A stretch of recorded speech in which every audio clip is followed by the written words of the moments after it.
Bien, el otro grupo, ya en niños mayores, ¿no? Es la epilepsia mioclónica juvenil o enfermedad de Jans. Esta es una enfermedad genética, está relacionada al cromosoma 6 y se inicia más o menos entre los 8 hasta los 26 años, con una media alrededor de los 13 años, o sea, en la adolescencia, ¿no? Y como su nombre lo dice, epilepsia mioclónica juvenil, ¿qué van a ver? Mioclonías, ¿no es cierto? Entonces hay sacudidas bruscas en los miembros superiores, ¿no? Puede haber proyección del objeto que tenga entre las manos, pueden lanzar de repente el lapicero, no sé, algún objeto. Y si afectan a los miembros inferiores, incluso se puede caer, ¿no? No hay pérdida de conciencia, ¿no? A pesar de que esta es una crisis generalizada, no hay pérdida de conciencia, ¿ya? En cuanto a las mioclonías.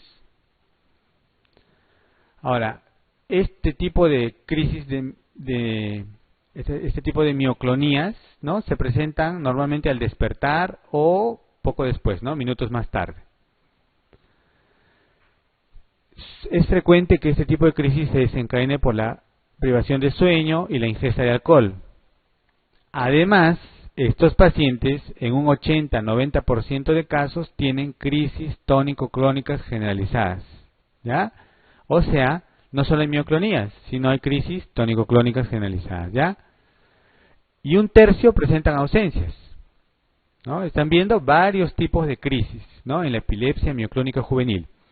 Es por eso que les decía que de repente si la ausencia se presenta en un niño ya más grande, de 10, 11 años, quizás sea el inicio de una epilepsia mioclónica juvenil y no solo una ausencia normal, ¿ya?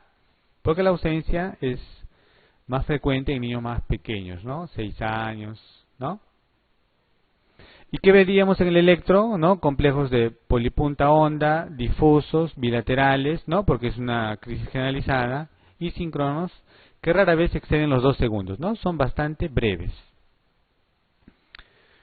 La epilepsia mioclónica juvenil representa un 4 a 10% de todos los casos de epilepsia, ¿no? Pero el diagnóstico puede ser retrasado, ¿no? Y la prevalencia no muy bien estimada porque los síntomas a veces no se reconocen, ¿ya? Y aquí están otros nombres de la epilepsia mioclónica juvenil, ¿no? Y aquí tenemos el electro, ¿no? Igual, aquí están las descargas generalizadas, ¿no? El electro interictal consiste en puntas y polipunta honda bilaterales simétricas, ¿no? De 3 a 5 Hz, usualmente máximos en la región frontocentral. ¿Cuál es el tratamiento de elección? Como es una epilepsia mioclónica, ¿qué le damos? Valproato, ¿no es cierto? ¿No? Valproato. Ahora, aparte del valproato, nos va a cubrir si es que el paciente tiene ausencias, si es que tiene crisis tónico-clónicas generalizadas, también, ¿no es cierto? Entonces, con valproato vamos a tener una buena cobertura de este tipo de crisis. Podemos asociar la motrigina y en algunos casos podemos usar levetiracetam y topiramato. ¿Ya? Entonces, hemos visto este grupo, miren, ¿no? Las epilepsias generalizadas idiopáticas, ¿no? Hemos visto las epilepsias benignas neonatales, las ausencias, la epilepsia mioclónica, ¿no? De acuerdo a la edad a la cual se van presentando, son este tipo de crisis. Y ahora vamos a ver este otro grupo que es idiopático, sintomático o ambos, también de acuerdo a la edad de presentación, ¿ya? Entonces, aquí tenemos por ejemplo el síndrome de West, el síndrome de Lennox-Gastaut, ¿ya? Entonces, vamos a ver el síndrome de West. El síndrome de West se caracteriza por una triada, ¿no? La triada consiste en espasmos infantiles, arresto del desarrollo psicomotor e ipsarritmia, ¿ya? Son las 3 características del síndrome de West. No siempre están presentes los 3, ¿ya? Pero esas son las características, ¿no? Quizás al inicio no esté todo, pero posteriormente pues va a tener todo este cuadro clínico, ¿no? La incidencia más o menos es 1 en 4.000 a 6.000 nacidos vivos, ¿no? Y normalmente se inicia en el primer año de vida, ¿ya? Y en general entre los 3 a 7 meses de edad. Esa es la edad de presentación del síndrome de West. Ahora, dentro del síndrome de West existen formas que pueden ser criptogénicas o sintomáticas. Si son criptogénicas, donde no vemos una causa aparente, ¿no? Le tomamos resonancia y es normal. En cambio, en las causas sintomáticas puede haber múltiples causas, como por ejemplo la esclerosis tuberosa, la encefalopatía hipóxico-isquémica perinatal, ¿ya? Síndrome de West. Entonces, como hemos dicho, hay una triada, ¿no? Uno son los espasmos infantiles. ¿En qué consisten estos espasmos, no? Pueden ser en flexión o extensión, simétricos o asimétricos y mixtos, ¿no? A veces las crisis tienen una expresión mínima, puede ser un breve cabeceo o elevación de los ojos, y aparecen tanto en vigilia como en sueño, pero con más frecuencia después del despertar. Vamos a ver un video donde se ven los espasmos, ¿ya? Que es mucho más ilustrativo. Y el deterioro psicomotor, ¿no? En las formas criptogénicas puede que el niño esté normal al inicio, ¿no? Pero después va a haber una detención en su maduración y un deterioro. En cambio, en los casos sintomáticos normalmente existe un retraso ya desde el inicio, ¿ya? Entonces, vamos a ver este video, miren, ¿no? Ese es un lactante, ¿no? Miren.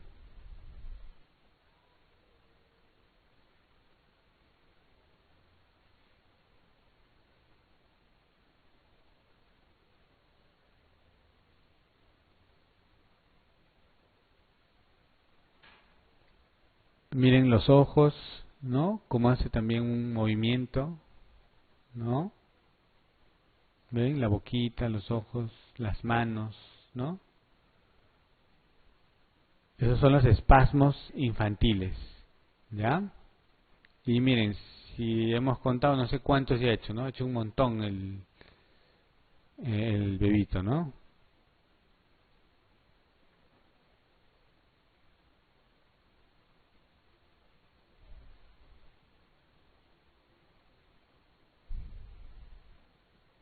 Y en el electroencefalograma lo que veríamos sería esto. Es un desorden total, ¿no? Hay puntas, polipuntas, ondas lentas, es asimétrico, etcétera. Esa es la ipsarritmia, ¿ya? No hay un patrón ahí ordenado, regular, ¿no? Al contrario, hay de todo, ¿no? Hay tan puntas, ondas, ¿no? Ondas lentas, ¿ya? Esa es la ipsarritmia, es un electro totalmente desorganizado, desordenado, con descargas, ondas anormales, etcétera. Entonces, ¿cómo hacemos el diagnóstico del síndrome de West? Bueno, primero la triada, ¿no? Los espasmos, el deterioro psicomotor y el eje isarrítmico. Al inicio los espasmos se pueden confundir con anomalías funcionales, ¿no? Entonces de repente se pueden pensar que son cólicos o que se ha asustado, o que son sobresaltos, ¿no? Pero le hacemos un electroencefalograma y vemos la alteración, ¿ya? ¿Cómo hacemos el diagnóstico diferencial de un West? ¿No? Básicamente con dos entidades. Uno que se llama mioclonías benignas de la lactancia, que se caracteriza por crisis muy similares, o sea, espasmos, pero los pacientes tienen un desarrollo normal. Y el electro es normal, ¿ya? Ahora, el otro es la encefalopatía mioclónica precoz, ¿ya? Pero aquí el inicio es antes de los 3 meses. En cambio en el West, como hemos dicho, es más o menos después de los 3 meses, ¿ya? Y aquí en el electroencefalograma lo que se ven son paroxismo supresión, o sea, hay descargas, ¿no? Se suprime esa descarga y pasa un momento y otra vez, ¿no? Así es, descarga, supresión, ¿no? Bar suppression, así se llama. ¿Cuál es el tratamiento de elección del West? Vigabatrina, ¿ya? Y muchas veces hay que usar valproato a dosis altas, benzodiazepinas, ACTH, ¿ya? Muy bien, el otro grupo es el Lennox-Gastaut, ¿ya? En realidad todo esto es como un continuo, ¿no? El West es en niños más pequeños, en niños más grandes es el Lennox-Gastaut, y aquí existen diferentes tipos de crisis, ¿ya? Si bien en el West habían espasmos, en el Lennox hay diferentes tipos de crisis. También tiene un electro anormal y hay una alteración cognitiva. Igualmente, las causas del Lennox-Gastaut pueden ser idiopáticas o sintomáticas, ¿ya? Similar al West. Estas crisis normalmente se inician al año, ¿no? Entre el año y los 7 años. Existen varios tipos de crisis, ¿no? Estos pacientes presentan diferentes tipos de crisis, ¿no? Pueden ser generalizadas, que pueden ser tónicas, ausencias atípicas, tónico-clónicas, atónicas. Además, también puede haber crisis parciales. Un 40% puede tener una función cognitiva normal, ya al inicio, pero después hay un deterioro. Y en el electroencefalograma, ¿qué vemos? Vemos puntas, ¿no? Punta onda, más o menos de 1.5 a 2.5 Hz, ¿ya? Ahora, es muy frecuente que estas crisis de Lennox sean refractarios a tratamiento antiepiléptico. Se usa también valproato, benzodiazepinas, ¿no? Se puede usar la motrigina, topiramato, y también corticoides, ACTH y la dieta cetogénica, ¿ya? Para controlar este tipo de crisis. Muy bien, entonces hemos visto este grupo, ¿no es cierto? Y ahora vamos a ver un grupo sintomático. Dentro de este grupo sintomático está la encefalopatía mioclónica temprana y hay todo un grupo aquí de encefalopatías mioclónicas, ¿ya? Entonces vamos a ver este grupo de acá. Entonces, un grupo de estos son las epilepsias mioclónicas progresivas, ¿no? Es un grupo heterogéneo de desórdenes genéticos, la mayoría causado por errores innatos del metabolismo.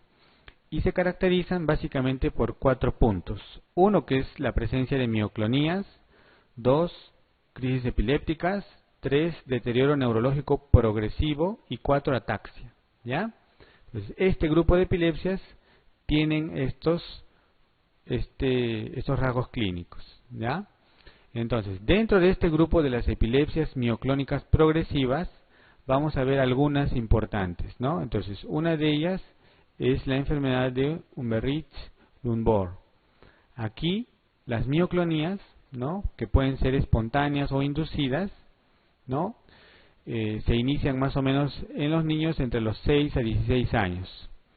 Ahora, también hay crisis tónico-clónicas generalizadas y hay signos cerebrales, como ya habíamos estado mencionando. Y hay un deterioro, ¿no? Es decir, puede haber una demencia leve y lentamente progresiva. Ahora, las mioclonías cada vez van empeorando, ¿no? Y pueden llegar a ser incapacitantes, ¿no? Y pueden alterar la marcha, la deglución, el habla. La herencia es autosómica recesiva.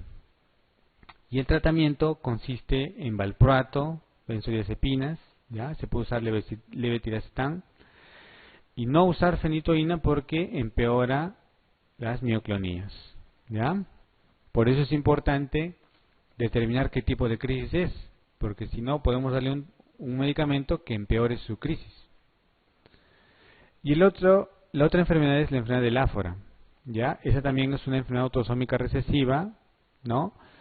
Hay crisis tónico-clónicas generalizados, ¿no? En la niñez tardía y en la adolescencia. Además, hay crisis visuales, ¿no? Con alucinaciones, escotomas o crisis parciales complejas occipitales.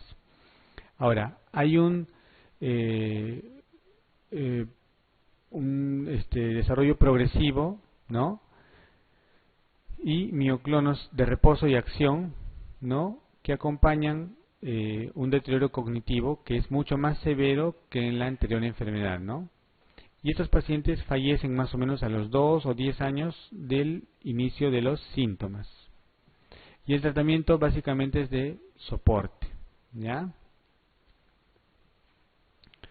El otro grupo, ¿no? Son los síndromes epilépticos generalizados severos, ¿no? Síndromes epilépticos generalizados severos. Y dentro de este grupo están las encefalopatías epilépticas tempranas, ¿no? Con este patrón en el electroencefalograma de paroxismo-supresión, ¿no? Paroxismo-supresión, ¿no? Paroxismo-supresión, así. Y aquí hay dos enfermedades, dos síndromes, ¿ya? Uno que es la encefalopatía epiléptica infantil temprana y el otro que es la encefalopatía mioclónica temprana. La encefalopatía epiléptica infantil temprana también se conoce como síndrome de Ohtahara, ¿ya? Y este síndrome de Ohtahara es algo parecido al WES, solo que a edad más temprana, en menos de 3 meses, ¿ya? Entonces, aquí vamos a tener espasmos tónicos, ¿no?, que predominan en este Ohtahara. En cambio, en la encefalopatía mioclónica, como su nombre lo dice, va a haber más crisis mioclónicas. Ambos desórdenes, ¿no?, están asociados con serias enfermedades metabólicas o estructurales. Algunos casos son familiares y hay arresto psicomotor y regresión, ¿ya? Por eso son encefalopatías epilépticas, ¿no? Como su nombre lo dice, encefalopatías epilépticas. Los infantes con estos síndromes a menudo progresan a espasmos infantiles, o sea, hacia WES y posteriormente hacia Lennox, ¿ya? Es como un continuo, Ohtahara, WES, Lennox, son más o menos parecidos. En el electroencefalograma lo que vamos a ver es un patrón alternante, ¿no?, con descargas, ¿no?, de puntas, polipuntas y luego supresión. Normalmente este tipo de crisis también son refractarias al tratamiento. Se puede usar vigabatrina, ¿ya?, valproato, clonazepam para las crisis mioclónicas. Carbamazepina está contraindicado. Muy bien. Y luego está este grupo de epilepsias, que son los síndromes especiales. Dentro de estos síndromes especiales, el más importante son las convulsiones febriles, ¿ya? Entonces aquí están las convulsiones febriles. Entonces vamos a desarrollar eso. ¿Qué hacemos cuando tenemos un infante que ha tenido una primera crisis epiléptica y fiebre, ¿no? ¿Qué tenemos que plantear? Entonces, tenemos que plantear 3 cosas. Uno, que de repente tiene una infección en el sistema nervioso central, o que el niño ya tiene un desorden epiléptico de fondo, en el cual la fiebre desencadena una crisis, o que es una crisis febril, es decir, la crisis solo se presenta con fiebre.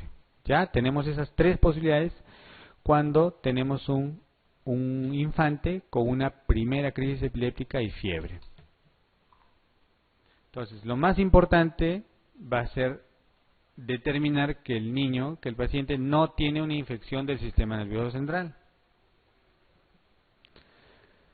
Entonces, las crisis febriles, ¿no?, más o menos van a ocurrir en un 5% de los niños, ¿ya? Y un grupo muy pequeño, un 2%, puede tener crisis no febriles, o sea, epilepsia, ¿no?, más adelante, o sea, alrededor de los 7 años. Ahora, ¿cuál es el factor que puede predecir que el niño haga epilepsia? Es que su desarrollo, ¿no?, o su examen neurológico sea anormal, ¿ya? Eso puede predecir que este niño haga después epilepsia.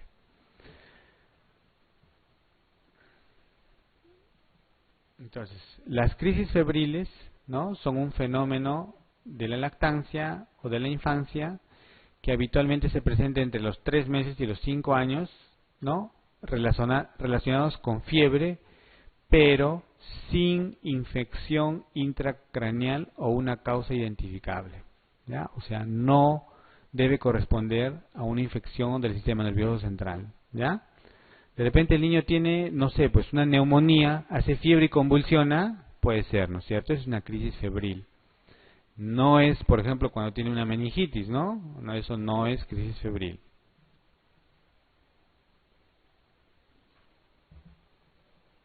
Entonces, se excluye convulsiones con fiebre en niños que ya han tenido crisis sin fiebre, ¿no? Y también cuando existen desequilibrios electrolíticos, encefalitis u otras infecciones del sistema nervioso central. ¿Está bien? Hay otras causas que pueden desencadenar las crisis, como por ejemplo las vacunas, ¿ya? La vacuna antiferinosa y antisarampionosa puede producir crisis febriles, y lo que más frecuentemente produce crisis son las enfermedades virales del sistema respiratorio alto y de las infecciones urinarias, ¿no? Normalmente las causas virales son las causas más frecuentes de crisis febriles. ¿Y cuál es la clínica? Bueno, la clínica es variable, ¿no?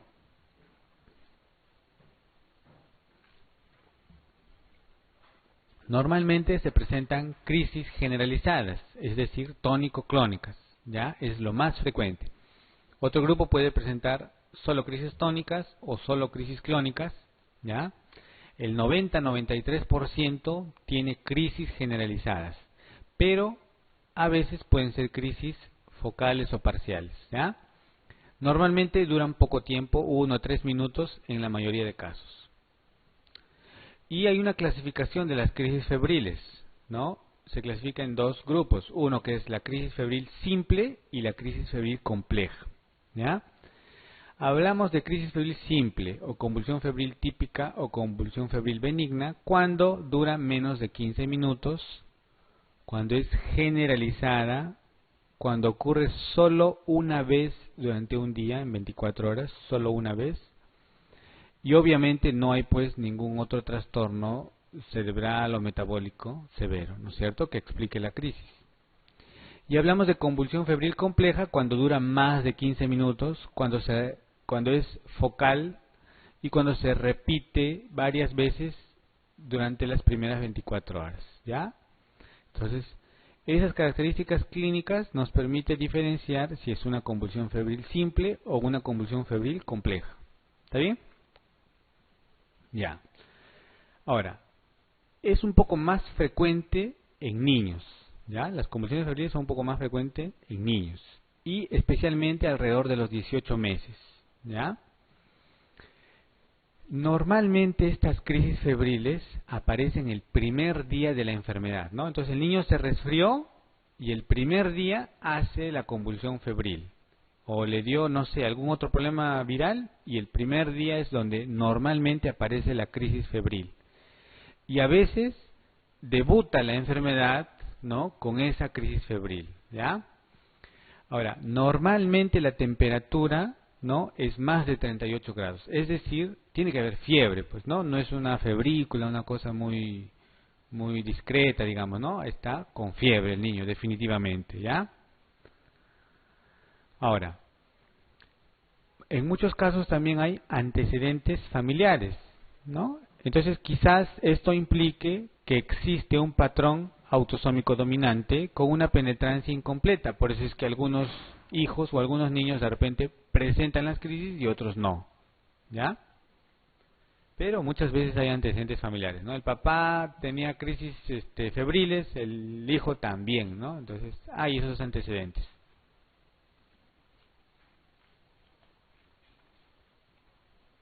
Ahora, ¿cómo se comportan estas crisis?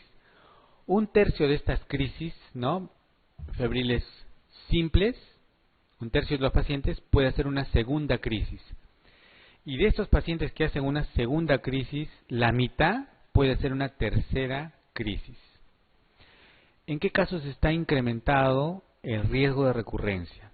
¿No? Cuando la primera crisis febril ocurre a edades tempranas, es decir, en menos de 18 meses. O cuando la temperatura es menor de 40 grados. Cuando hay más de 3 episodios de crisis febril, ¿no?, quizás quiera decir que este niño posteriormente va a hacer crisis no febriles, ¿ya? Entonces, eso siempre hay que tener, digamos, en mente, ¿no? ¿Qué exámenes auxiliares hacemos a los niños que tienen crisis febril? ¿Qué dicen? ¿Qué le haríamos a un paciente que tiene convulsión febril?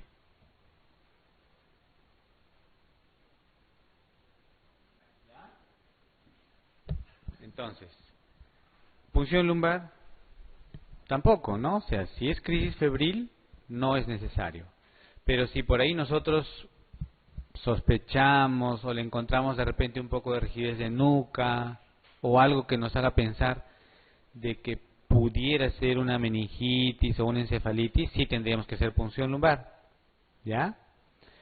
Electroencefalograma no debe hacerse, salvo pues que exista alguna otra sospecha, pero ya no estaríamos frente a una crisis febril.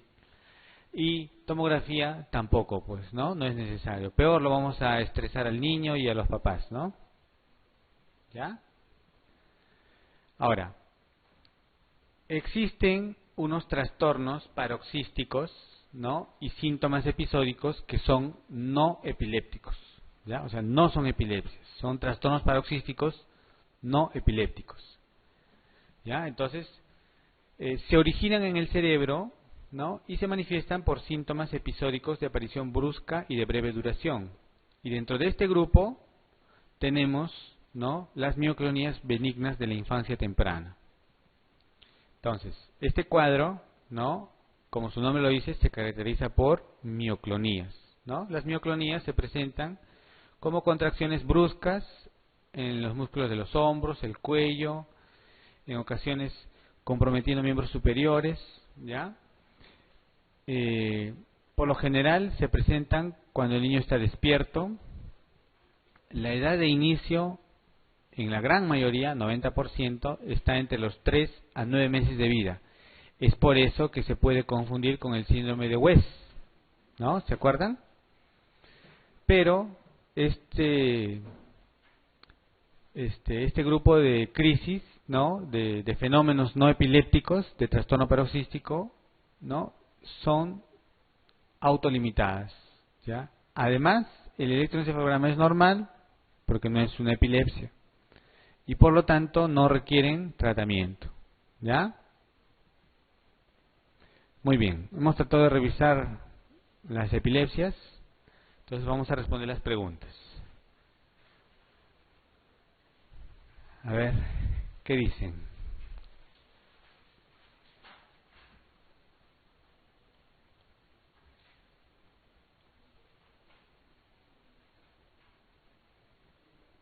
La respuesta,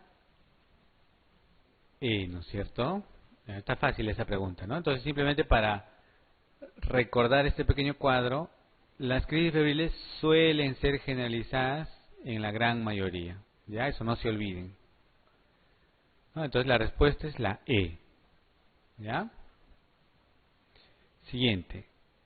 ¿Cuál de las siguientes afirmaciones es correcta en relación a la convulsión febril? A ver, ¿qué dicen?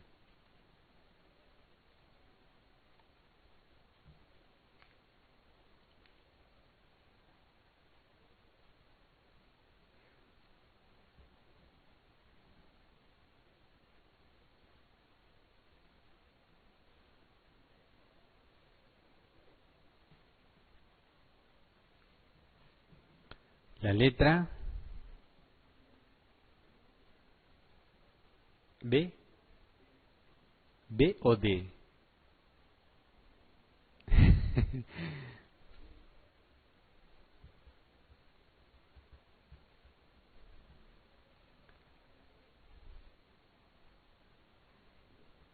Entonces, a ver, vamos a ver. ¿Las convulsiones febriles no ocurren en miembros de una misma familia? Sí, es frecuente que exista un antecedente familiar, ¿no es cierto? Ya. ¿Estos niños no están en riesgo incrementado de desarrollar epilepsia? Pueden tener un riesgo muy bajo de hacer epilepsia, ¿no? O sea, sí puede haber un riesgo, ¿no? Es bastante bajo, pero sí podría haber. A menudo la convulsión febril simple puede durar más de 15 minutos. No, ¿cuánto dura? Menos de 15. Usualmente los niños tienen entre 6 a 10 años. ¿En qué edades? 3 meses a 5 años, ¿no? En algunos libros de repente van a encontrar 6 meses a 5 años, ¿ya? Pero es 3 meses a 5 años. Usualmente ocurren en infecciones fuera del sistema nervioso central. Claro, porque si fuera una infección en el sistema nervioso central, ¿no?, y se presentaría una crisis, ya no sería una convulsión febril, ¿no es cierto? ¿No? Entonces, para recordar nomás esto, ¿no?, las crisis febriles, ¿no?, son familiares y probablemente transmitidas en un patrón dominante autosómico con una penetrancia incompleta. Lo otro, un 2% de niños con, ¿no?, este tipo de crisis puede hacer crisis no febril posteriormente, ¿no? Y ahí está la clasificación, ¿no?, de las crisis menos de 15 minutos, ¿no es cierto? Entonces la respuesta es la E.